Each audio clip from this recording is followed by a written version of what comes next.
Bonjour à tous, ici Madame Mera. Donc nous allons finir ce chapitre aujourd'hui, le chapitre D1 sur la structure interne du globe. Donc je vous rappelle qu'on était dans le grand 2, on se penchait sur l'étude des données thermiques, on avait fini d'étudier la température au sein du globe avec le géotherme, etc. On avait pu mettre en évidence qu'il existait des mouvements de convection au sein du manteau. Et on va pouvoir voir justement que ce manteau n'est pas une couche complètement parfaite. C'est-à-dire que ici, ça ne forme pas quelque chose de complètement homogène. On sait qu'il existe des mouvements de convection désormais qui ont été mis en évidence par le géotherme et on essaye donc de les mettre en évidence, ces hétérogénéités, et de voir à quoi elles correspondent géologiquement. Donc c'est l'objet du petit 2b, la dernière partie de ce chapitre, et plus particulièrement l'activité 5 que vous deviez me rendre vendredi. Donc, pour étudier les hétérogénéités au sein du manteau, on vous propose une méthode, c'est ce qu'on appelle la tomographie sismique, et c'est une méthode qui fait partie de vos programmes, que vous devez connaître et que vous devez comprendre. Donc, cette tomographie sismique, qu'est-ce qu'elle fait? Elle, euh, Elle est basée sur l'étude des ondes sismiques et elle enregistre s'il y a des anomalies de vitesse sismique. Alors, vous allez me dire, mais des anomalies par rapport à quoi? Bah, par rapport à un modèle de Terre parfait, c'est-à-dire ce que je viens de vous dire, comme s'il n'y avait pas du tout de mouvement de convection et que c'était uniquement fait totalement de péridotites qui ne bougeaient pas.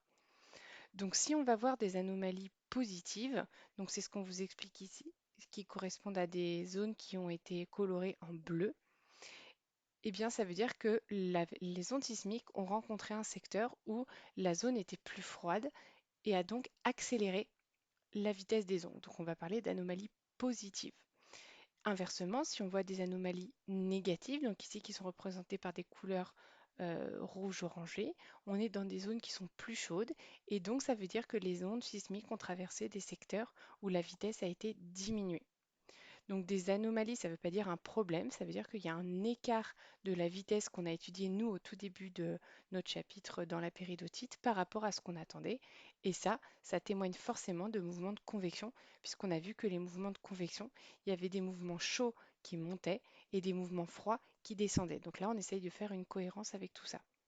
Donc dans la question 1, quand vous demandez quel était le paramètre étudié ici qui influence la vitesse des ondes sismiques, eh bien, c'est la température. Plus la température est élevée, plus la zone sera chaude et plus la vitesse diminuera. Et inversement, pour les anomalies négatives et donc le paramètre de la température qui est plus froid. Donc c'est ce qu'on vous demandait dans la question 1. Alors justement, dans la question 2, il fallait comparer les deux cartes qui étaient présentées ici de résultats de tomographie sismique. Alors en fait, les secteurs traversés, on peut les étudier à plusieurs profondeurs. On peut les étudier à très faible profondeur, ce qui est le cas ici à 100 km de profondeur. On peut étudier les anomalies traversées à forte profondeur, ce qui est le cas ici, 2800 km de profondeur. Donc ici à 100 km, on est à peu près au niveau du manteau lithosphérique, tandis que ici, on est plutôt à la limite entre le manteau et le noyau qui est à 2900 km. Bah là, vous voyez, on est vraiment dans le manteau très profond. Et on se rend compte, c'est ce que je vous ai écrit dans la correction ici, que les endroits où on a des anomalies positives, donc du matériel froid qui a tendance à accélérer la propagation des ondes sismiques en surface, correspond en profondeur à du matériel chaud qui va donc faire diminuer la vitesse des ondes sismiques. Et ça s'explique par des mouvements de convection, c'est ce qu'on a vu dans le cours. Bah forcément, à un endroit où ça va être froid en surface, ça va plonger et ça va se réchauffer pour devenir du matériel chaud en profondeur.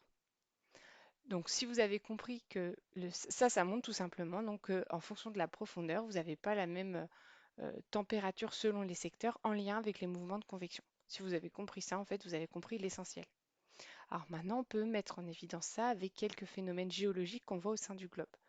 Donc par la suite, on étudiait l'archipel hawaïen, c'est des îles qui sont faites de volcans, et qui dit volcan dit magma. Magma, c'est de la roche en fusion.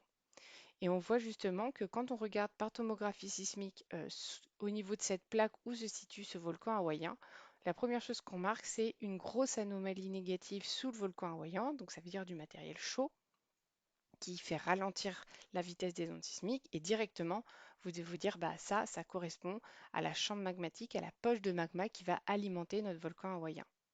Ce qu'on remarque aussi, donc on voit que c'est pas très profond, vous voyez c'est vraiment au niveau de la lithosphère qu'il y a de la roche en fusion.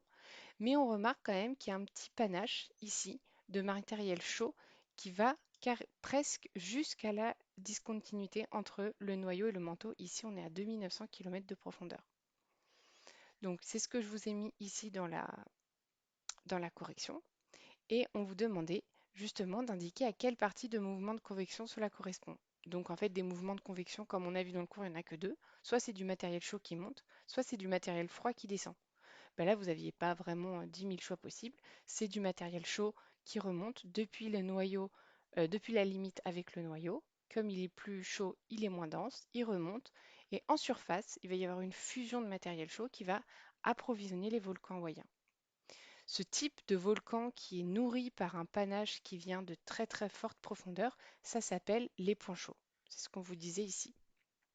Le volcan hawaïen, il correspond à un volcan de points chauds. Et quand on regarde tous les points chauds qu'il y a dans le monde, donc ça veut dire tous les endroits où il y a une remontée d'un panache de convection de forte profondeur, donc je rappelle ici on est à la limite noyau-manteau, ben on voit qu'il y en a un peu partout sur le globe et que ça correspond pas forcément aux limites de plaque. Alors oui, là, ça, c'est sur les limites de plaque, donc les Açores, l'Islande, etc. Mais par exemple, Hawaï ou Yellowstone, c'est pas du tout sur une limite de plaque, c'est au niveau intraplaque, donc en dehors des limites des plaques. Donc en fait, il n'y a pas du tout de lien entre le mouvement, pardon, entre la limite des plaques et le mouvement ascendant, le mouvement qui remonte du matériel chaud de convection. Donc ça veut dire que les limites de plaques, ça ne veut pas forcément dire que c'est une remontée de matériel chaud. Quand on va voir qu'il y a des volcans sur une limite de plaque, on va voir qu'il y a une autre origine. Alors justement ici, ça permet de vous en dire un peu plus. Donc je vous rappelle, hein, la correction, c'est ce que je vous ai mis sur le Padlet et que je vous ai envoyé par mail. Il n'y a pas du tout de lien, puisqu'on voit que les points chauds sont distribués de manière très aléatoire sur Terre. Alors par la suite, on étudie une autre zone, plus du tout une zone de points chauds ni de remontée de matériel chaud. Par contre, on est toujours au niveau d'îles volcaniques, donc les îles Fidji et les îles Tonga. Donc îles volcaniques, c'est toujours la même chose, ça veut dire qu'il y a du magma qui est à l'origine d'un volcan. Alors là, on se rend compte qu'on n'est pas du tout dans le même cadre. On a deux plaques, la plaque pacifique et la plaque australienne. Et on remarque qu'on a une très très grosse anomalie positive, la bleue, qui correspond à une espèce de panneau qui plonge en profondeur. Et ça, tout de suite dans vos têtes, ça doit vous faire penser à de la subduction quand vous avez donc une plaque qui plonge dans une autre. Donc ici, au niveau de la fosse des Tonga, on a la plaque pacifique qui plonge sous la plaque australienne ici. Donc ça montre bien que la lithosphère, c'est quelque chose de froid, de cassant, puisqu'on a une anomalie positive qui veut dire qu'on a du matériel beaucoup plus froid. Donc ça correspond forcément, c'est ce qu'on vous demandait dans la question 7, au mouvement descendant du matériel froid du panneau de convection. C'est-à-dire que par convection, comme c'est plus dense, ça va plonger et après, en profondeur, ça se réchauffera, etc. Et ça remontera au niveau des points chauds.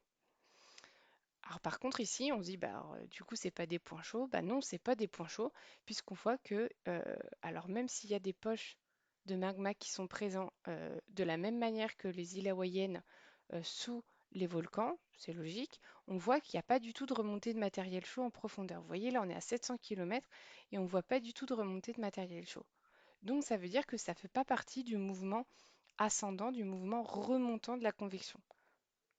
Donc ici, on a des volcans, mais ce n'est pas des volcans de points chauds, c'est des volcans où le magma, où la roche, elle est rentrée en fusion pour d'autres raisons, et ça ne correspond pas du tout à un mouvement de remontée de matériel chaud. Et puis après, il faut être aussi un peu logique, on ne va pas avoir à la fois une descente de matériel froid ici, et tout à côté, une remontée de matériel chaud. Donc c'est pour ça que dans le cours, je vous ai mis un schéma qui vous récapitule ça et qui permet de montrer que le manteau, c'est pas du tout quelque chose d'homogène. Vous voyez, la péridotite, elle a des températures différentes, enfin, qui sont donc très différentes. Et ça met en évidence des hétérogénéités de la température du manteau. Et c'est ce qu'on vous demandait de montrer dans cette activité. Donc si je reprends le cours, ici, on a donc sous forme de schéma du matériel chaud qui va créer des mouvements descendants par convection. Pardon, excusez-moi, du matériel froid qui part parce qu'il est plus dense va plonger, il va se réchauffer et hop, il va remonter parce qu'il est beaucoup moins dense et ça va former ce qu'on appelle des points chauds. Donc ça montre bien qu'il y a des hétérogénéités thermiques avec des descentes de matériel froid et des montées de matériel chaud, au niveau du manteau. Et ça c'est mis en évidence par la tomographie sismique. Ah, un schéma qui est peut-être un peu plus clair ici. Pareil, on a les mouvements ascendants, donc qui remontent, des panaches de matériel chaud qui, en surface, peuvent former des points chauds, des volcans de points chauds. Ici, on a les mouvements descendants du matériel froid, plus dense, qui correspond au mouvement descendant de la convection. Et par exemple, c'est ce qu'on va trouver au niveau des zones de subduction où on a une plaque qui va plonger sous une autre plaque. Et ici, on peut trouver aussi des îles volcaniques. C'était le cas des îles Fidji et des îles Tonga. Mais vous voyez que ce volcanisme n'est pas du tout un volcanisme de point chaud. On va voir que la fusion ici de la roche n'est pas en lien avec la remontée de matériel chaud issu des cellules de convection.